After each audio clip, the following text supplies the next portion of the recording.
Hello everyone, it is I, Dalek Sram, aka Mark. I'm back at the Maidenhead Holiday Inn Hotel for another Gerry Anderson themed event.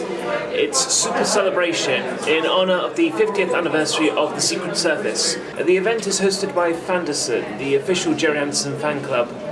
Now for those of you who've seen my past videos, you must know that this is my 4th Fanderson event. Why is it always in Maidenhead, I hear you ask? I will tell you, I hear myself replying.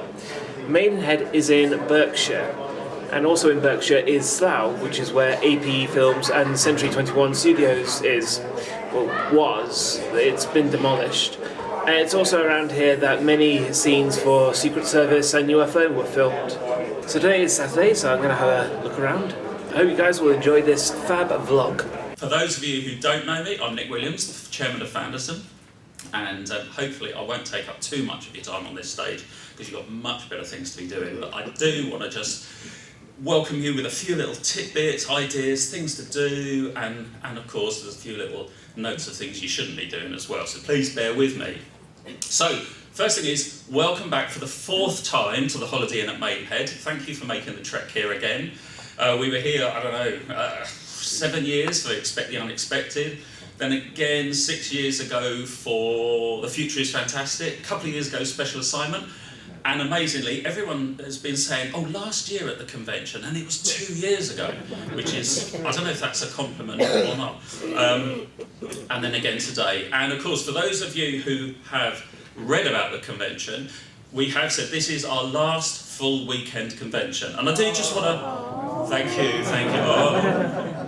I do just want to explain that. That doesn't mean we're shutting down, that doesn't mean we're stopping, but it does mean, as anyone who saw me last night having been humping stuff everywhere, left, right and centre, my back was giving in, and I'm not alone because some of us are getting on a bit, and it is hard work, to be honest. So we said, we're still going to do one-day events, we'll do smaller things that aren't quite so hard on us poor old souls. But what I will say is if there's anyone out there that wants to stage an event, albeit a big weekend event, talk to us about it, because if we can help by seed funding, by helping you advertise, by helping you book the facilities, talk to us. Because we'd love to work with new people that can make something like this happen and bring new ideas to it as well. So if you do want to do that, please, please, please talk to us, because it shouldn't stop this weekend. So first of all, you notice the reception area. This is where you register to get your pass. They've got lots of stalls here, so here are some model kits so you can build your own Thunderbird 2, including some pod vehicles. Some packs go together, but some don't, so got to choose correctly. Over here, there's a raffle. There's also an auction going on, so you can win some rare goodies. We have a Fanderson stall here saying patches, badges, posters of the Super Space Theatre, soundtracks, magazines, issues. The tyre squealing you can hear is in the main theatre. They're watching Trapped in the Sky. Have a mini model display here. It's got Thunderbird 2, Angels, more Thunderbird 2, Thunderbird 1 and 3. But over there, you may recognise this model from the Space Centre if you went to the Fab Worlds of Anderson event.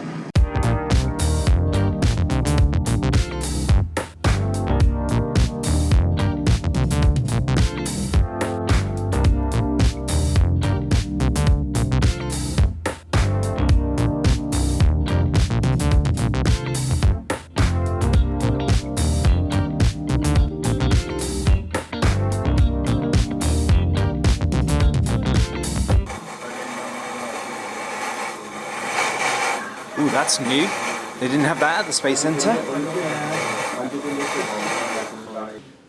Like all Gerry Anderson events, you can always expect to see a display of excellent models and replicas. So got UFO, Captain Scarlet, Space 1999, Stingray, Thunderbirds, Terrorhawks.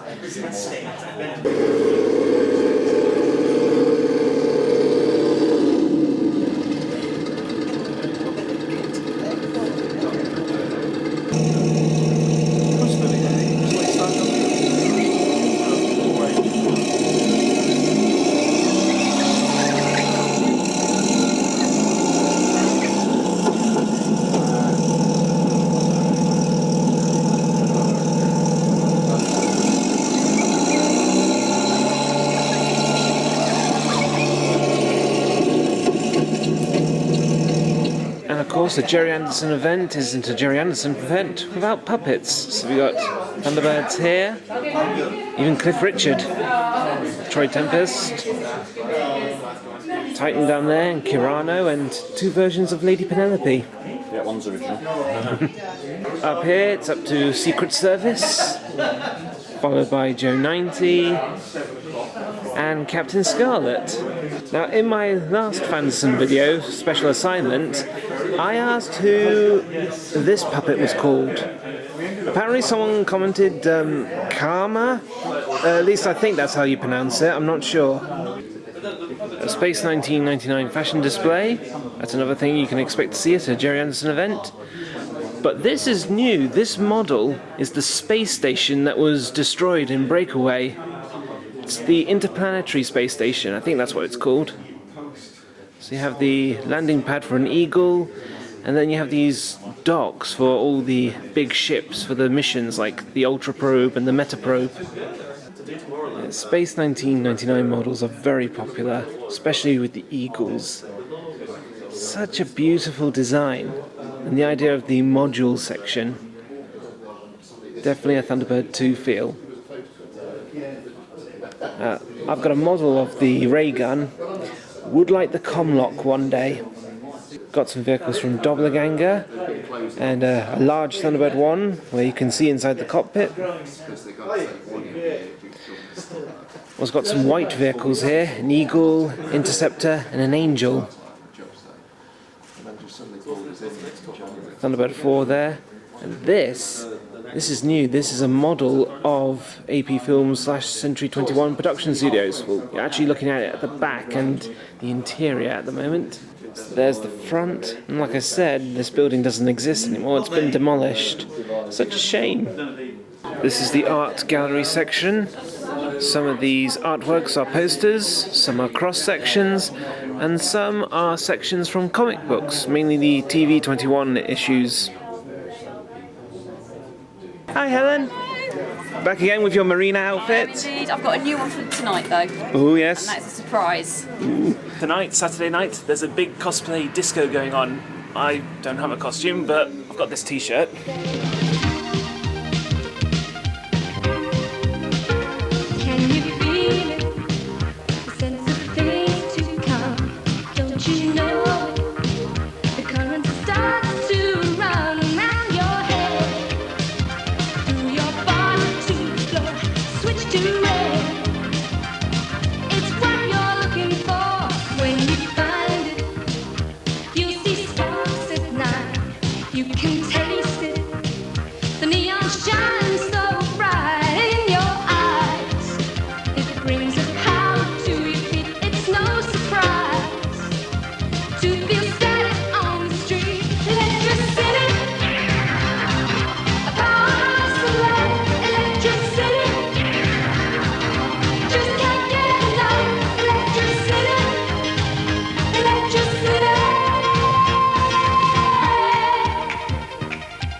Hey guys, it's now Sunday, and my god, I've got a headache after last night's disco. That is the last time I drink 6 pints of J2Os. So today, there are going to be some new things, so I'm going to check them out, and I'm going to go to some of the talks, so I'll record what I can. I had a thing about Maserati sports cars with a space frame, so I sort of did a rough sketch of the moon bus and then added a frame over the top. And then I threw it in the bin, didn't think any more about it. And then when Gerry asked me about doing the Eagle, I thought, oh, I can do that thing that I thought in 2001, and then added different bits. Originally, the side pods were circular, spherical, but it didn't look right, so I put facets on it, make it look more interesting. The rest is history. I think. And Michael Lamont, the draftsman, drew a proper professional series of drawings from my terrible sketches. And that's right. And we played around with it, and we put it on a photocopier and extended it a bit and did various things. And then I got one made by Space Models, and that was that. That was the very first. How big was the first model of the Eagle, the hero model? 44-inch. 44-inch Eagle. Great. And of course, it's become an icon now. I mean, there's so many. I mean, It's the iconic spaceship to me.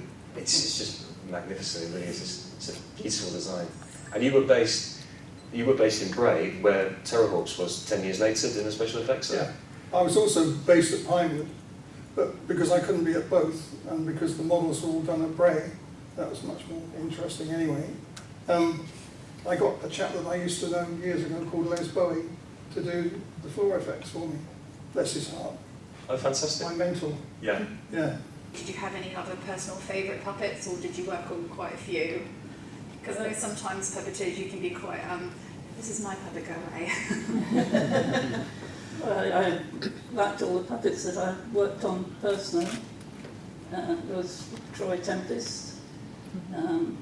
Gosh, it's such a long time ago now, over 50 years. It's difficult to remember everything that I did at the time. When I was on Terrorhawks, I was quite lucky because I was a floor puppeteer, so I was involved with all of the puppet characters. I used to operate the eyes for them, and I did all the zeroids, all that sort of technical side of, you know, making the zeroids move backwards and forwards was very technical. I did a burst of hot air to move the things around, because really all they were, the zeroids, when you saw them moving, was we had the mechanical one that was on the thing, and then we replaced it with basically a football that was just painted up, and then if we wanted it to move, we shot some air at it, and it would go to hopefully the right direction, and then we reversed the footage so that we jumped back up onto the pedestal thing. So that was a lot of fun. But I particularly liked in Terror, I liked all the monsters. They were fantastic puppets. They were so beautifully carved and real characters, and as the writing went on, the writing got stronger and stronger, and that was always a joy. We had such laughs with some of the characters in the later episodes, and characters like Stu Dapples and all that. It was such fun. We just really enjoyed ourselves with the film. It was really good.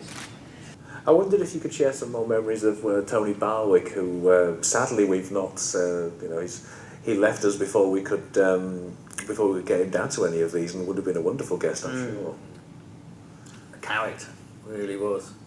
I was sort of a bit in awe of Tony, because when I was growing up, I loved all those, you know, the Adventurer, the Persuaders, and all stuff. I loved all that, and you know, seeing his name on there, you know, and it was. He was a character, he certainly was, and always open to ideas. Yeah. Well, they were very open to your ideas, because you created Dick Spanner. How did that come about? Oh, that was... it was just being in the right place at the right time. I think we was coming towards the end of one of the series of Terrorhawks, and someone mentioned that Gerry was on the lookout for some more storyboard artists, because he was going to start doing some commercials, and Steve said to Gerry that Terry does a bit of drawing, and Gerry said, we'll send him up with his portfolio. I didn't have a portfolio, I didn't even know what it was. I was holiday apartment in Italy. But so I put something together and took it up and showed him. And he's going through all these drawings, and he comes across a set of drawings that I can remember doing one rainy Sunday afternoon after seeing Blade Runner. And I just drew this robot character and thought, he could be a detective in the parallel universe. And then Gerry's going through all my stuff, and he goes through, and then he goes, "What's this?" And I said, "Oh, it's a robot character, Dick Spanner." So tell me about him. I got no idea. I just drawn it and shown it to him. So I made it up on the spot and told it was like a Jacques Clouseau type character mixed with a bit of Police Squad, and then I told him, you know, and sort of parallel and lots of silly gags and slapstick, and then he questioned my parenthood and said, "Why haven't you showed me this before?" And I said, "Well, you've never asked." And then within, I think it was about 9 weeks, we were doing the pilot, and it just you know just went on from there and ended up on Channel 4, but just absolutely amazing. You know, someone asked me, Did you shoot that in the workshop? We shot in the workshop. It was actually shot in the workshop using cardboard sets, bits of old props, and I think Spanner was plasticine. It was all plastic. We didn't even have an armature there for the first first ever one, and it was real beg, borrow and steal, you know, and yeah, it was someone asked, you know, when you see that, you know, did you make, you know, you think, wow, I did that, you know, or you was involved with that. I said, no, you know, you still don't believe that it actually happened. You know, you just got on with it. I wish I was a spaceman, the fastest guy alive. I'd fly you round the universe in 5 or XL5.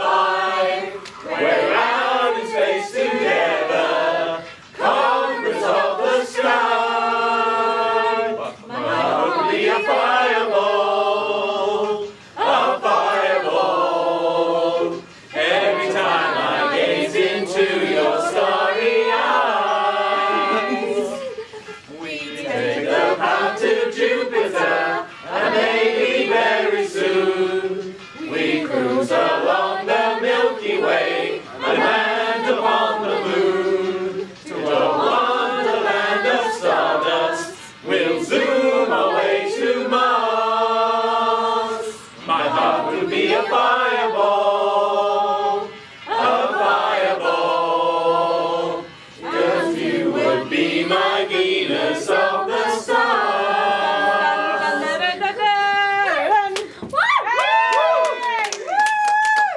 I'm still disappointed Fanderson never used that picture of me on the floor.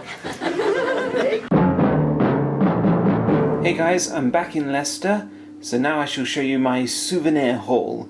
First, this fabric bag, Supercelebration on it. A 0x model kit, this is the Captain Scarlet version. One of the Build Your Own Thunderbird 2 packages. A copy of the SIG magazine. A Fireball XL5 board game with a really tiny dice. A package of cards, some are for birthdays and some are for Christmas. Sleeping Astronauts, now this is a very rare soundtrack CD.